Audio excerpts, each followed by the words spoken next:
নমস্কাৰ সকলোকে হদৌসম গুৰ্খা ছাত্ৰ সন্থাৰ তৰফৰ আন্তৰিক নমস্কাৰ জ্ঞাপন কৰিছো আৰু বিশেষকৈ আমি এই ভিডিঅ'টো তহাত আমাৰ বহুত কাৰণ আছে আমি বিগত কেই ঘণ্টাৰ মানৰ আগত আমি পোষ্ট আমি পাইছিলো নদুৱাৰত কিছুমান ব্যক্তিয়ে সংবাদ মেল কৰি গুৰ্খা ছাত্ৰ সন্থাক যি ধৰণে তুচ্ছ তাচ্ছিল্য কৰিছে তাক আমি তীব্ৰ ভাষাৰে গৰিহণা দিব বিচাৰিছো কথাটো হল যেটো প্ৰসংগক লৈ তেখেতলোকে এই প্ৰেছ মিটটো দিছে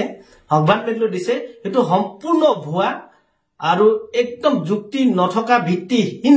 বিষয়ক লৈ তেখেতলোকে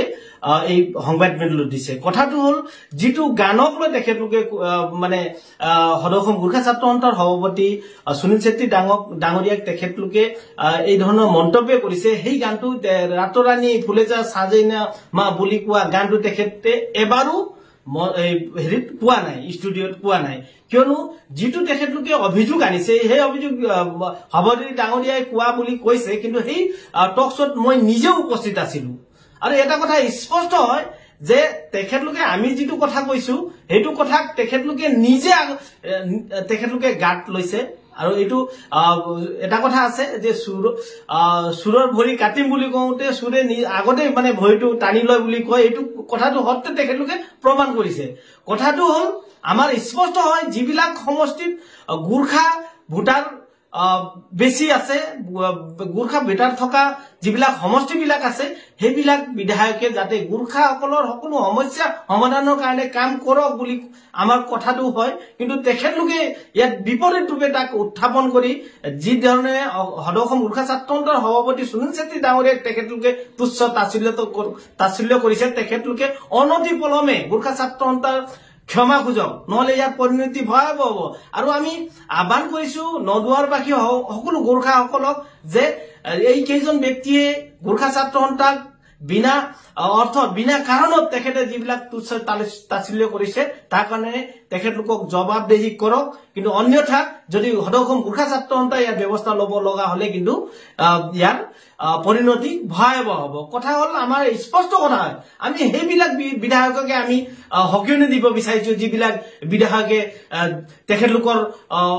অনুমতি অবিহনে কোনো একো কাম কৰিব নোৱাৰে ইয়াত অসমত এনেকুৱা বিধায়কো আছে যিবিলাক বিধায়কে কিছুমান উদ্যমান যুৱকে কিবা এটা ব্যৱসায় কৰিব যাওঁতেও তেখেতৰ তৈলমৰ্দন কৰিব লাগিব যদি তেখেতক তৈলমৰ্দন নকৰিলে জেল হাজুললৈ পঠোৱাৰ উদাহৰণো আছে তেখেতলোক তেনেকুৱা আমি বিধায়কক আমি হকিয়নি দিব বিচাৰিছো আৰু গুৰ্খা উদ্যোগীত বহুত তেনেকুৱা বিধান সমষ্টি আছে কেৱল মাত্ৰ নদুৱাৰ সমষ্টি নহয় আৰু এটা কথা আপোনালোকে জানি থোৱা উচিত যে সুনীল চেত্ৰী নদুৱাৰ সমষ্টিৰ সভাপতি নহয় সুনীল চেত্ৰী হদৌসম গুৰ্খা ছাত্ৰ সন্থাৰ 28টা জিলা সমিতিৰ 25-30 লাখ গুৰ্খাৰ সভাপতি হয় কেৱল মাত্ৰ তেখেতলোকে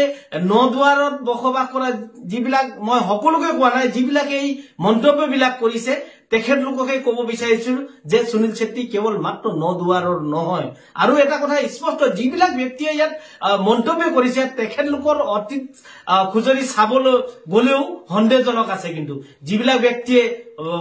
এইবিলাক কথাবিলাক কৈ আছে যে তেখেতলে বিগত 25 বছৰে তেখেতে কিমান গালি পাৰিছিলে সেইজন বিধায়কক যে আজি কি কাৰণত তেখেতে ইমান মানে তেখেতৰ অন্ধভক্ত হৈছে এটো সন্দেহজনক আছে আৰু আমাৰ স্পষ্ট কথা হয় অনতি পলমে আপোনালোকে ক্ষমা খুঁজক অন্যথাই কিন্তু গুৰ্খা ছাত্ৰ সন্থা যদি ইয়াৰ ব্যৱস্থা কৰিব লগা হলে কিন্তু পৰিস্থিতি ভয়াবহ হ'ব ধন্যবাদ